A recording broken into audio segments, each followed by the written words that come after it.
Bismillahirrahmanirrahim. Assalamu alaikum.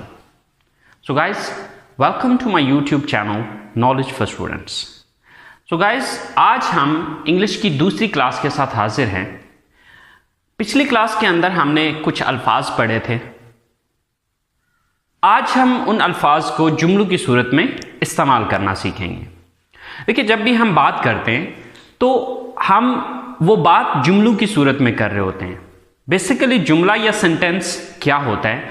Sentence असल में मुख्तलिफ अल्फाज को हम जो एक सही तरतीब में लिखते हैं या बोलते हैं उसको जुमला कहा जाता है. सो गाइस, आज हम सीखेंगे कि इन अल्फाज को जुमलों की सूरत में कैसे लिखा जाता है. तो चलें गाइस, स्टार्ट करते हैं. How to make a sentence, कि एक सेंटेंस हम किस तरह से बनाते हैं. So for making a sentence what we need, हमें सेंटेंस बनाने के लिए क्या चाहिए, किस चीज की हमें जरूरत होती है. So let's see. So guys, first of all we need a subject. सबसे पहले हमें एक जुमला बनाने के लिए क्या चाहिए? सब्जेक्ट चाहिए. The second thing verb. दूसरी चीज जो हमें चाहिए इसमें वो चाहिए verb. And the third thing would be object. जो तीसरी चीज हमें इसमें चाहिए वो है हमारा ऑब्जेक्ट. अब बात यह है कि हमें ये चीज समझने की जरूरत है कि ये सब्जेक्ट क्या है, वर्ब क्या है एंड ऑब्जेक्ट क्या है. ओके, बेसिकली ये हमारे जुमले की तरतीब है कि जो हमने अल्फाज को अरेंज करना है, जो अल्फाज को हमें एक तरतीब में लिखना है वो हम इस तरतीब में लिखेंगे. सबसे पहले हम सब्जेक्ट लिखेंगे, उसके बाद वर्ब लिखेंगे और उसके बाद ऑब्जेक्ट लिखेंगे. बट सबसे पहले ये समझ लेते हैं कि ये सब्जेक्ट क्या है, वर्ब क्या है एंड ऑब्जेक्ट क्या है. So let's talk about that. तो सबसे पहले हम ये समझते हैं कि सब्जेक्ट क्या चीज है. So guys, subject is a word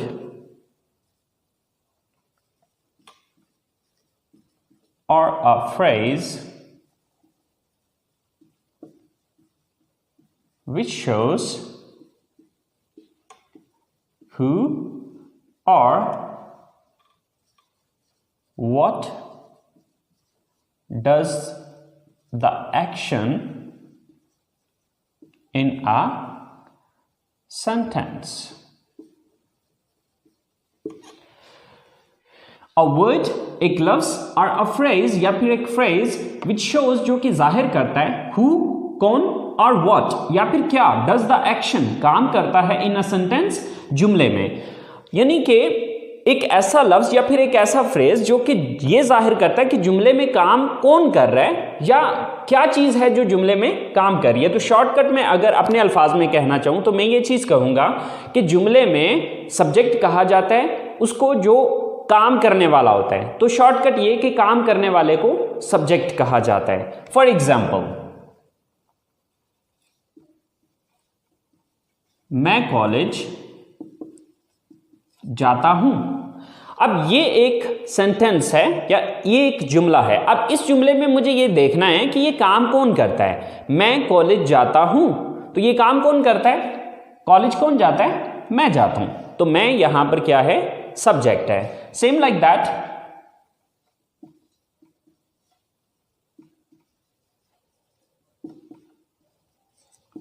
हम क्रिकेट खेलते हैं. अब हम क्रिकेट खेलते हैं, इस जुमले के अंदर ये काम कौन करता है? क्रिकेट कौन खेलता है? हम खेलते हैं. सो हम यहां पर सब्जेक्ट है.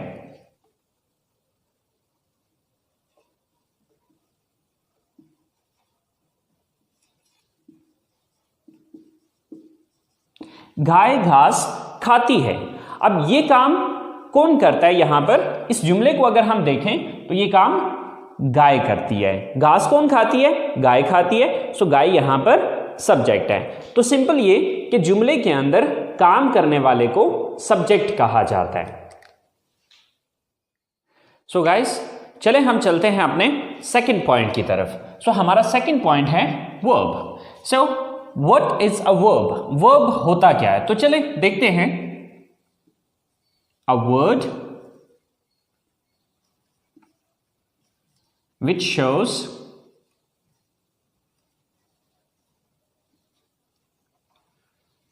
द एक्शन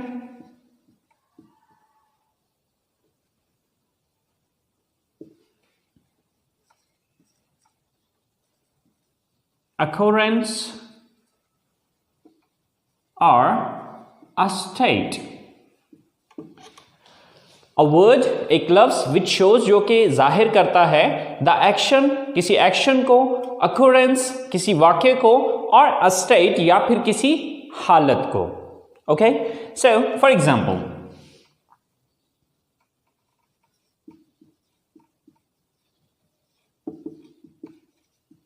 मैं कॉलेज जाता हूं. सो यहां पर काम करने वाला कौन है? मैं हूं. तो मैं हो गया सब्जेक्ट. लेकिन अब देखना यह है कि मैं करता क्या हूं. सो जाता हूं, ये यहां पर हमारा वर्ब है. सेम लाइक दैट,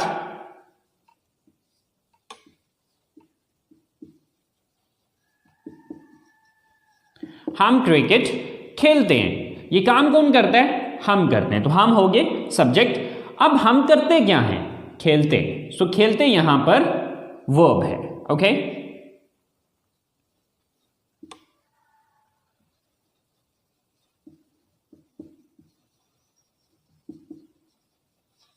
आप इंग्लिश सीखते हैं. ये काम कौन करता है?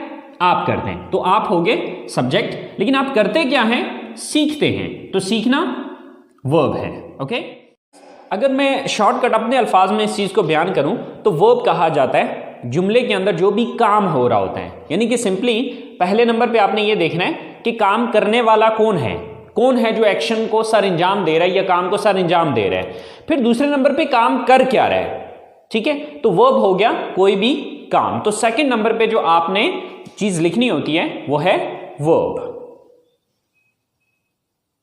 सो हमारी तीसरी चीज है ऑब्जेक्ट. सो ऑब्जेक्ट क्या है? A word or a phrase which is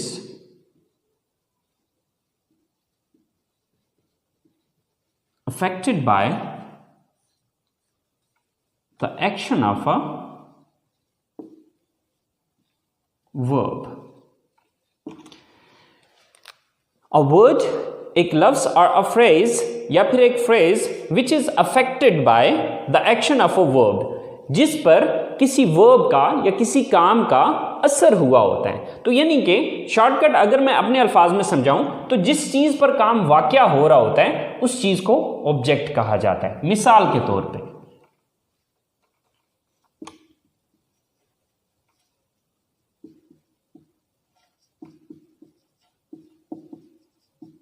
मैं इंग्लिश पढ़ाता हूं. अब ये एक जुमला है. अब मैं यहां पर सब्जेक्ट है क्योंकि मैं ये काम करता हूं. मैं काम क्या करता हूं? पढ़ाता हूं.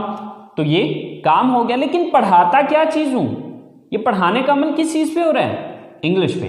तो इंग्लिश यहां पर ऑब्जेक्ट है. Okay, so same like that,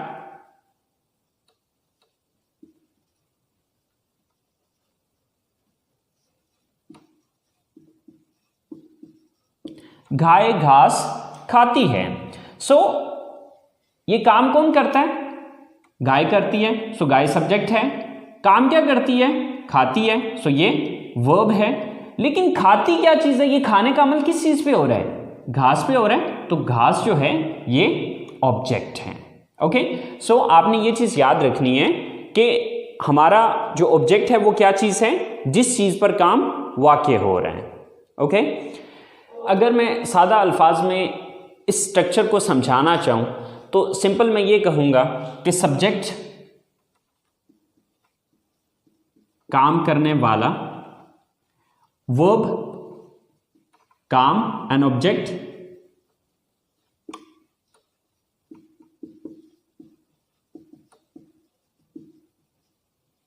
जिस चीज पर काम हो रहा हो. जब भी आपने एक उर्दू जुमले को इंग्लिश में लेके आना है तो उसके लिए आपने इस तरतीब को फॉलो करना है या इस ऑर्डर को, इस अरेंजमेंट को फॉलो करना है कि सबसे पहले आपने उर्दू जुमले के अंदर ये चीज़ देखनी है कि इस जुमले में काम कौन कर रहा है. सबसे पहले उसकी इंग्लिश लिखनी है. दूसरे नंबर पे फिर ये देखना है कि ये बंदा या ये चीज़ काम क्या करती है, उसकी इंग्लिश लिखनी है. और उसके बाद फिर तीसरी चीज़ आ जाएगी कि ये चीज़ नोटिस करनी है कि किस चीज़ पर वो काम करता है। ओके, इस तरतीब को फॉलो करते हुए आप हज़ारों के हिसाब से जुमले खुद से बना सकते हैं अगर आपको उन अल्फाज की इंग्लिश आती हो। तो चलें गाइस, कुछ एग्जाम्पल्स देखते हैं, कुछ उर्दू स्टेटमेंट्स बनाते हैं और उनको इंग्लिश में ट्रांसलेट करके देखते हैं। तो सो गाइस शुरू करते हैं। ये हमने कुछ 4-5 स्टेटमेंट्स लिखी हैं। अब इन स्टेटमेंट्स को हम इंग्लिश में ट्रांसलेट करके देखते हैं। सो गाइस हमने फॉलो करना है इस स्ट्रक्चर को। ओके, तो अब देखिए कि सबसे पहले हमें क्या लिखना है। अब इस जुमले को हम इंग्लिश में ट्रांसलेट करना चाह रहे हैं, तो सबसे पहले हम ये चीज़ देखेंगे कि इसमें सब्जेक्ट कौन है। सब्जेक्ट किसको कहते हैं? काम करने वाले को। मैं किताब पढ़ता हूँ, तो अब इसमें सबसे पहले मैं ये नोटिस करूँगा कि ये काम कौन करता है इस जुमले में। तो ये किताब कौन पढ़ता है? तो किताब कौन पढ़ता है? मैं पढ़ता हूँ। तो मैं की इंग्लिश सबसे पहले लिखी जाएगी। तो मैं की इंग्लिश क्या है? आई। ओके, इसके बाद सब्जेक्ट मैंने लिख दिया। इसके बाद दूसरी चीज आ जाएगी वर्ब। वर्ब किसको कहा जाता है? काम को कहा जाता है। तो अब देखना यह है कि मैं काम क्या करता हूं। तो मैं पढ़ता हूं। मैं किताब पढ़ता हूं, तो मैं काम कौन सा करता हूं? पढ़ता हूं। तो अब दूसरे नंबर पे जो मुझे इंग्लिश लिखनी होगी वो पढ़ना की इंग्लिश है। तो पढ़ना की इंग्लिश क्या है? रीड। I read. दो चीजें होगी। अब तीसरी चीज कि पढ़ता क्या हूं, ये पढ़ने का अमल किस चीज पे हो रहा है। अब देखिए इसकी इंग्लिश में लिख चुका हूं, इसकी इंग्लिश भी हो चुकी है। तो ये पढ़ने का अमल किस चीज को पढ़ा जा रहा है? किताब को पढ़ा जा रहा है। तो किताब की इंग्लिश तीसरे नंबर पे आ जाएगी। तो किताब की इंग्लिश होती है बुक। तो आपकी यही स्टेटमेंट जो आप उर्दू में ये कह रहे हैं कि मैं किताब पढ़ता हूं, इंग्लिश में ये होगा I read book. Okay, same like that the next statement is हम खाना पकाते हैं। तो अब सबसे पहले हम इसमें ये देखेंगे कि काम करने वाला कौन है, ये काम कौन करता है। तो ये काम करता है हम की इंग्लिश क्या होती है? वी। ओके, सेकंड नंबर पे आ गया काम। कि अब हमें ये देखना है कि ये काम हम करते क्या हैं, क्या काम करते हैं। इस जुमले के अंदर हम काम क्या करते हैं? पकाते हैं। तो पकाना की इंग्लिश क्या होती है? कुक। We cook. ओके, पकाते क्या चीज है? ये काम किस चीज पे हो रहा है? तीसरी चीज है ऑब्जेक्ट। ठीक है, तो पकाते किस चीज को है? खाने को। We cook the food. Okay, so your statement is complete. हम खाना पकाते हैं। In English we cook the food. हम खाना पकाते हैं। Same like that we move to third statement. और थर्ड स्टेटमेंट इज आप इंग्लिश बोलते हैं। सो सबसे पहले ये देखना है कि ये काम कौन करता है। सबसे पहले सब्जेक्ट देखना है, काम करने वाला कौन है? आप है। आपकी इंग्लिश क्या है? यू। ओके, काम क्या करते हैं? बोलते हैं। Sir speak. थर्ड थिंग कि बोलते क्या है? English. Sir English.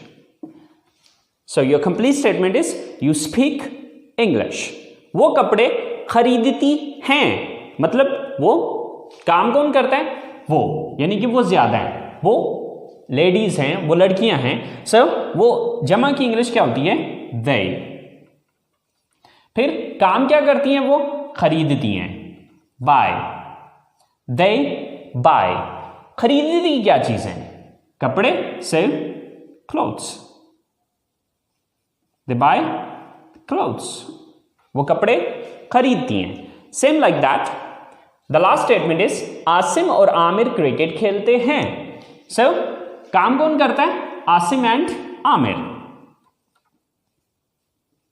Asim and Aamir, ये दोनों काम करते हैं। सो सबसे पहले हमने सब्जेक्ट लिखा, देन काम क्या करते हैं? खेलते हैं, प्ले। क्या चीज खेलते हैं? क्रिकेट।